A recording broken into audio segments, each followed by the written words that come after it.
दोस्तों share market का रुझान पॉजिटिव है और यहाँ पर आने वाले समय में भी ऐसा लग रहा है कि बाजार तेज़ी बनाए रखेगा।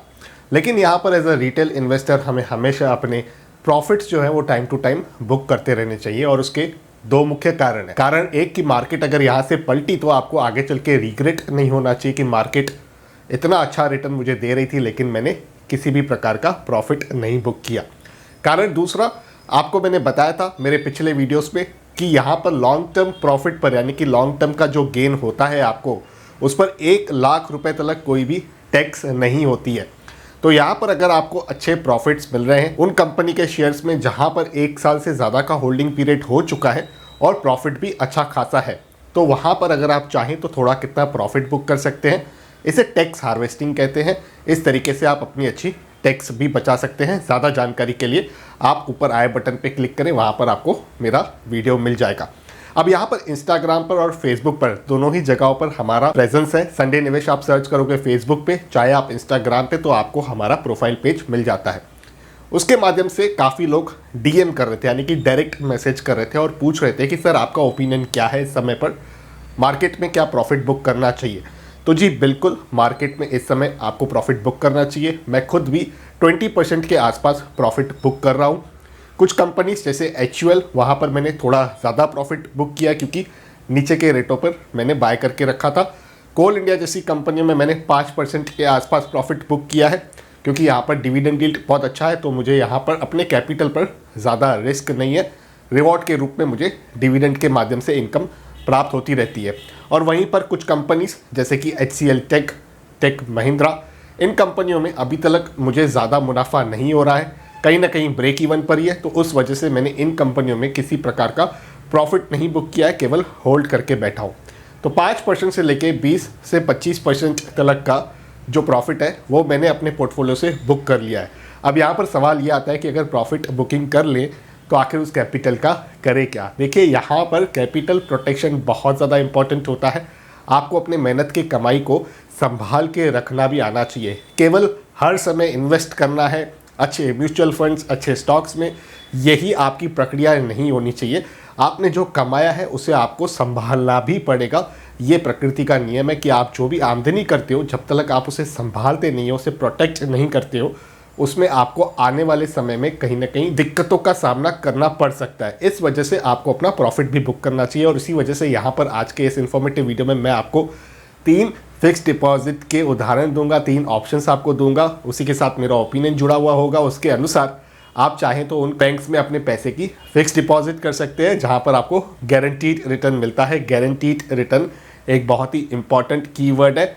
यहाँ पर जो भी इंस्ट्रूमेंट आपको गारंटीड रिटर्न देता है, असली वेल्थ जनरेटर वो होता है। काफ़ी लोग आपको कहेंगे कि फिक्स डिपॉजिट में कुछ नहीं मिलता है, लेकिन जहाँ गारंटीड वर्ड आ जाता है वहाँ पर आपको स्पेकुलेशन का सामना नहीं करना पड़ता है और वहाँ पर कुछ ना कुछ आपको हमेशा वेल्थ गेन ही देखने के लिए मिलेगी। तो उस वजह से मैं फिक्स डिपॉजिट पर भी आज प्रयास करूँगा आपके साथ एक इन्फॉर्मेशन को एक्सचेंज करने का, ताकि आपको एक एक्शनेबल इनपुट मिल जाए। और इसी तरीके के एक्शनेबल इनपुट्स के लिए आप हमारे इस यूट्यूब चैनल को सब्सक्राइब कर लें, बेल आइकन को भी दबा दें। तो हम शुरू करते हैं आज के इस इन्फॉर्मेटिव वीडियो को। आइए मिलकर सीखते हैं।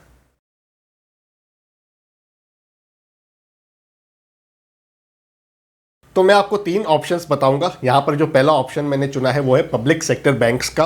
पब्लिक सेक्टर बैंक्स पर्सनली मेरी काफ़ी फेवरेट रही हैं और जब अपना पैसा जमा करना है तो इस तरीके की बैंक्स में सेफ्टी सिक्योरिटी भी काफ़ी अच्छी होती है। यहाँ पर जो ड्यूरेशन है, टेन्योर है, वो 4 साल का मैं रिकमेंड कर रहा हूँ। और यहाँ पर जो इंटरेस्ट रेट है वो आपको एक प्रकार के देखने के लिए मिलेंगे, चाहे आप कैनरा बैंक की बात करें, पंजाब नेशनल बैंक यानी कि PNB की बात करें या यूनियन बैंक की बात करें। 5.75 का इंटरेस्ट रेट है जो मेरे हिसाब से ठीक ठाक है, बिल्कुल बुरा नहीं है। तो यहाँ पर अगर कोई व्यक्ति 1,00,000 रुपए का निवेश करता है तो यहाँ पर अगर कोई व्यक्ति केवल 1,00,000 रुपए इन्वेस्ट करता है तो तीनों बैंक्स में जो मैच्योरिटी अमाउंट रहेगा 4 वर्ष के बाद वो रहेगा 1,25,654 रुपीज़ का। कोई व्यक्ति 3,00,000 रुपए का इन्वेस्टमेंट करता है तो 4 वर्ष के टेन्योर के बाद तीनों बैंक्स के माध्यम से जो मैच्योरिटी वैल्यू होगी वो प्राप्त होगी 3,76,962 रुपीज़। यदि 5,00,000 रुपए का डिपॉजिट कोई व्यक्ति करता है तो यहाँ पर जो मैच्योरिटी अमाउंट है वो होगा 6,28,270 रुपीज़ का। और ये तीनों बैंक में एक सामान्य है। तो आप अपने प्रेफरेंस के अनुसार अपनी मनपसंदीदा बैंक को चुन सकते हो और वहाँ पर चाहे तो फिक्स डिपॉजिट करा सकते हो। दूसरा यहाँ पर जो कैटेगरी मैंने चुना है दोस्तों, आप यहाँ पर कलर देख पा रहे हो, एम्बर कलर है, प्राइवेट सेक्टर बैंक्स। काफ़ी लोग जो सैलरीड हैं, जो यहाँ पर नेट बैंकिंग का इस्तेमाल करते हैं, वो प्राइवेट बैंक्स में अपना अकाउंट रखते हैं और वो प्रेफर करते हैं कि एक बटन दबाओ और ऑनलाइन बैंकिंग के माध्यम से मेरी फिक्स डिपॉजिट हो जाए।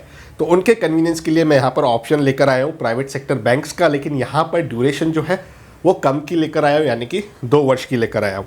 तो यहाँ पर IndusInd bank, RBL bank, yes bank, तीनों ही बैंक में आपको 2 वर्ष के लिए 6.75 का इंटरेस्ट रेट देखने के लिए मिलेगा।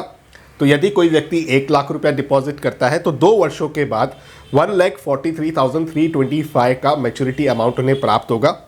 यदि कोई व्यक्ति 3 लाख रुपए डिपॉजिट करता है तो उन्हें 3,42,974 का अमाउंट मैच्योरिटी पर प्राप्त होगा। और यदि कोई व्यक्ति 5 लाख रुपए का डिपॉजिट करता है तो उन्हें 5,71,624 का अमाउंट प्राप्त होगा। तो यहाँ पर आप देख पा रहे हो करीबन 70,000 रुपए का गेन आपको प्राप्त होगा 2 वर्षों के टाइम फ्रेम में। इस इन्वेस्टमेंट ऑप्शन का मकसद ये होता है कि शॉर्ट टर्म के लिए अगर कहीं पैसा पार्क करना है तो फिक्स डिपॉजिट बहुत ही अच्छा ऑप्शन होता है। जो भी इंटरेस्ट रेट्स मैं आपको बता रहा हूँ दोस्तों, वो सब्जेक्टिव हैं, आज के डेट के लिए एप्लीकेबल है। यानी कि आप जब ये वीडियो भविष्य में देख रहे हो तो एक बार अपने बैंक के वेबसाइट से ज़रूर चेक करें।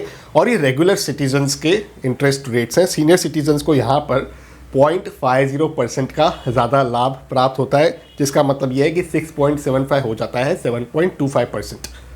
यहाँ पर अगर प्री मैच्योर कोई विड्रॉल करता है तो अलाउड रहता है। नॉमिनल सी पेनल्टी होती है, आधे % से लेकर 1% के रेंज में वेरी करती है। वो आप अपने बैंक के वेबसाइट पर ज़रूर रिकन्फर्म कर दीजिएगा जब भी आप फिक्स डिपॉजिट करते हो। और उसी के साथ एक पावर टिप और है जो मैं अभी आपको थर्ड ऑप्शन बताने के बाद एक्सचेंज भी करूँगा। तो यहाँ पर जो थर्ड ऑप्शन मैंने सेलेक्ट किया है दोस्तों, वो थोड़ा सा एग्रेसिव इन्वेस्टर्स के लिए किया है, जिन्हें ड्यूरेशन कम चाहिए और रेट ऑफ इंटरेस्ट भी ज़्यादा चाहिए। तो यहाँ पर स्मॉल फाइनेंस बैंक का आपको ऑप्शन मिल जाता है। अब यहाँ पर भी 5 लाख रुपए तक की जो डिपॉजिट होती है उस पर इंश्योरेंस होता है। यानी कि अगर वो बैंक डिफ़ॉल्ट करता है, बंद हो जाता है, तो उस केस में 5 लाख रुपए तक की जो डिपॉजिट्स होती है वो आपकी सिक्योर्ड होती है। प्राइवेट बैंक्स में भी आपको मिलेगा, जो मैंने कवर की है, पब्लिक में भी मिलेगा। और यहाँ पर जो स्मॉल फाइनेंस बैंक्स लेकर आया हूँ वो भी आज की रेट में इस इंश्योरेंस के अंडर कवर्ड है। तो यहाँ पर जो पहला बैंक है उज्जीवन स्मॉल फाइनेंस बैंक, यहाँ पर ड्यूरेशन मैंने रिकमेंड की है 2 वर्षों की। और स्मॉल फाइनेंस बैंक में अगर आप रखते हो पैसा तो कम ड्यूरेशन मैं सजेस्ट करूँगा, बाकी हमेशा की तरह फैसला आपका होता है।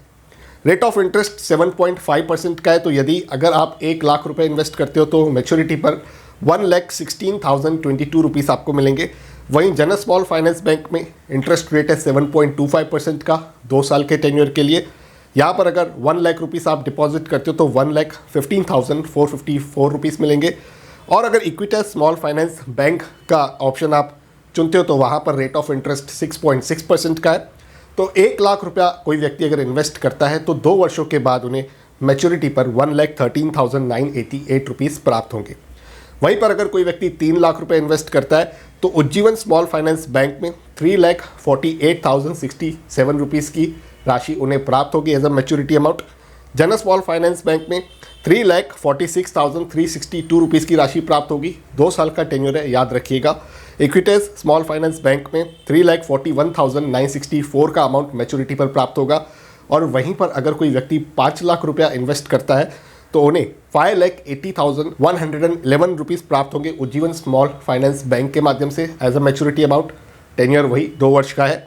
जनरल स्मॉल फाइनेंस बैंक के माध्यम से 5,77,270 रुपीज़ का मैच्योरिटी अमाउंट ठहरेगा अगर कोई व्यक्ति 5 लाख रुपया इन्वेस्ट करता है 2 वर्ष के लिए। इक्विटी स्मॉल फाइनेंस बैंक के माध्यम से जो मैच्योरिटी अमाउंट ठहर रहा है वो ठहर रहा है 5,69,940 रुपीज़ का। 2 वर्ष का टेन्योर है। यहाँ पर रेट ऑफ इंटरेस्ट 6.6% का है।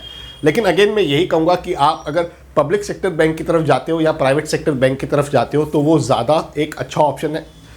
ये जो बैंक्स मैंने आपके साथ डिस्कस किए मुझे पर्सनली थोड़ी ठीक ठाक लगते हैं, इस वजह से मैंने आपके साथ डिस्कस किया। और इनका इंटरेस्ट रेट भी कंपटीशन में मुझे थोड़ा सा बेटर लगता है, जो टेन्योर मैंने आपको सजेस्ट किए उस टेन्योर के हिसाब से।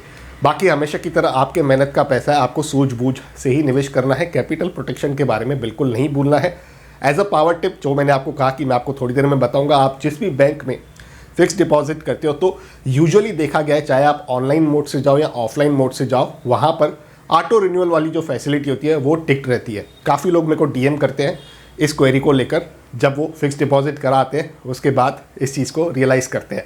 तो इस चीज़ को आप ध्यान में रखिएगा।